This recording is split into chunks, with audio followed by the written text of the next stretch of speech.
8 de la mañana, 28 minutos, ya está con nosotros Agustina Bordigoni para hacer el análisis de política internacional. Agus, ¿cómo va? Buen día. Buenos días, todo bien, ¿cómo estás? Bueno, un placer como siempre. Vamos a meternos en este personaje llamado John Bolton. ¿Quién es este muchacho primero que todo? Bueno, John Bolton es un político de Estados Unidos, fue el último cargo que tuvo fue consejero de Seguridad Nacional del gobierno de Trump durante un año, 2018-2019. Y bueno, y nos ocupamos de él en este contexto porque en una entrevista en la CNN dijo que él había participado en planear golpes de Estado fuera del país.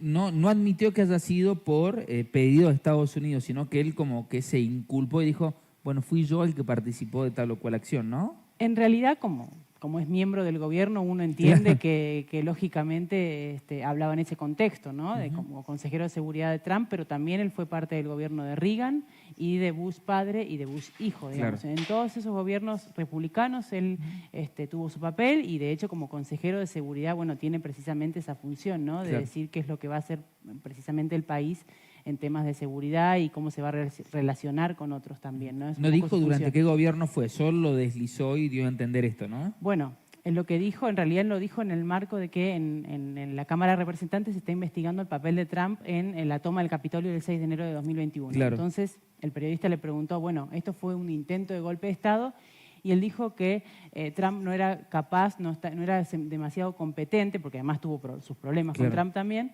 que no era demasiado competente como para poder llevar adelante un golpe de Estado. Entonces el periodista le responde, bueno, pero no se necesita ser demasiado inteligente para llevar adelante un golpe de Estado, y él le dijo, bueno, sí, yo he participado, he participado en planear varios golpes de Estado y sí se necesita cierta inteligencia para hacerlo. Bueno, el periodista volvió a preguntar de qué caso se refería, él dijo que no iba a decirlo, pero después dejó entrever que un poco se refería a Venezuela en 2019, cuando Estados Unidos reconoció a Juan Guaidó y él era consejero de seguridad del gobierno de Trump, ¿no? Claro, bueno, ese fue por ahí, o al menos el último antecedente que se conoce, porque después no se han conocido más detalles, más allá de por ahí por los archivos. Se vincula a Estados Unidos con cierto golpe de Estado, pero no se ha podido confirmar aún. Bueno, en algunos casos no y en algunos casos sí. Digamos, en el caso de Venezuela no, porque además tampoco sucedió nada, digamos, en 2019, pero sí hay antecedentes de documentos que se desclasificaron y que dieron cuenta de esta participación de Estados Unidos en golpes de Estado.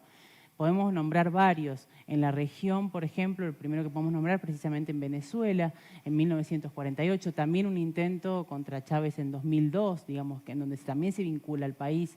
Pero también tenemos otros golpes que por ahí no son más cercanos por las consecuencias que dejaron, como en el caso de Chile de 1973, donde también se desclasificaron documentos que dieron cuenta de la participación de la CIA o de que Estados Unidos sabía qué día y a qué hora se iba a hacer el golpe de Estado. Lo mismo pasó con Argentina, ¿no? Y esos documentos se desclasificaron en 2016. Y en el caso de Chile, por ejemplo, vemos como las consecuencias del golpe de Estado todavía se ven hoy, que el país está intentando rearmar su constitución porque la tiene todavía desde la época de la dictadura. Pasó en El Salvador también, en 1979, otro golpe de Estado, en donde inició después de eso una guerra civil que duró 12 años y que lo que hizo esa guerra civil fue incitar a muchas personas a irse desde El Salvador a Estados Unidos. ¿Qué pasó en Estados Unidos? Precisamente en California, que se formaron estas pandillas o maras que hoy son el principal problema del país, porque estas personas volvieron, digamos, aprendieron esa metodología en Estados Unidos y volvieron a El Salvador y hoy son casi que los responsables del 90% de lo que sucede hoy en el país, ¿no? Así que, digamos, la participación ha sido, digamos, importante en la región, sobre todo. También conocemos las intervenciones públicas de Irak, por ejemplo, y la caída del gobierno de Saddam Hussein. En algunos casos fue mucho más solapada, con asistencia militar o enseñanza, en algunos casos militar, y en otras fue mucho más directa, como en el caso también de Panamá, en el 1989, que directamente 20.000 soldados ingresaron al país y derrocaron a Noriega, ¿no? Entonces hay antecedentes que quizás, digamos, puedan no ser reconocidos, pero hay otros que no se pueden negar. Claro. Con respecto a estas situaciones o estas acciones, vos marcabas las repercusiones que han tenido en el posterior, el claro ejemplo de lo de Chile. ¿Esto le podría traer alguna consecuencia hoy que se va conociendo esta última declaración a los Estados Unidos o no? ¿O es simplemente Bolton el que se hace cargo de esto y a los Estados Unidos no lo salpica? Yo creo que como Bolton, tanto como Trump, porque creo que un poco se digamos, la relación duró tan poco de gobierno porque son bastante parecidas. Claro.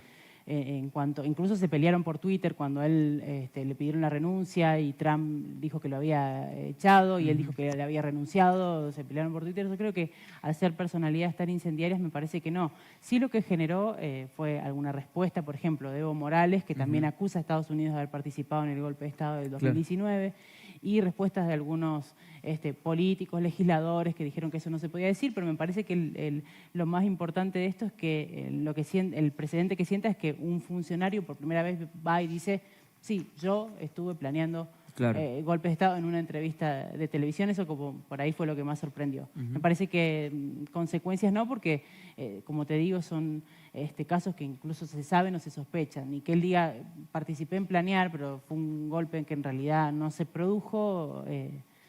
No creo que traiga consecuencias a largo plazo. Por lo menos. Decir que los Estados Unidos es golpista es muy cruel. Y podríamos decir, para usar términos un poco más, si querés, un poco más neutrales, podemos decir que es intervencionista, eso sin dudas, ¿no?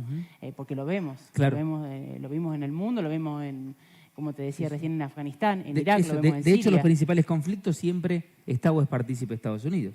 Y sí, en la mayoría de los conflictos del mundo, y bueno, también lo vemos ahora en Ucrania, digamos. Es como que desde su inicio como nación, yo te podría decir que intentó posicionarse en el mundo como el defensor de los derechos, de la libertad, digamos, y bajo esta defensa de los derechos y de la libertad, interviene en otros países por sus propios intereses. Hablando de golpes de Estado, por ejemplo, en 1954 también participó el golpe de Estado en Guatemala. ¿Por qué? Porque el gobierno había decidido tomar más control sobre los recursos naturales del país. Es decir, por supuesto que es un país intervencionista y sobre todo, como decía recién, estos golpes de Estado se dieron en el marco de la Guerra Fría, en el marco de una lucha contra la Unión Soviética, que es un poco parecido a lo que estamos viendo ahora, ¿no? También una lucha de Estados Unidos contra Rusia, más que por los derechos de Ucrania o los derechos de cualquier pueblo en el que intervenga. Hoy Bolton, ¿qué papel ocupa? ¿Sigue ocupando algún cargo o puede catalogarse como un asesor externo? ¿O él está hoy fuera del gobierno? O al menos lo que sabemos, ¿no? Sí, él está fuera del gobierno. Fue, digamos, el último cargo que tuvo fue ese de consejero hasta 2019, que duró un año.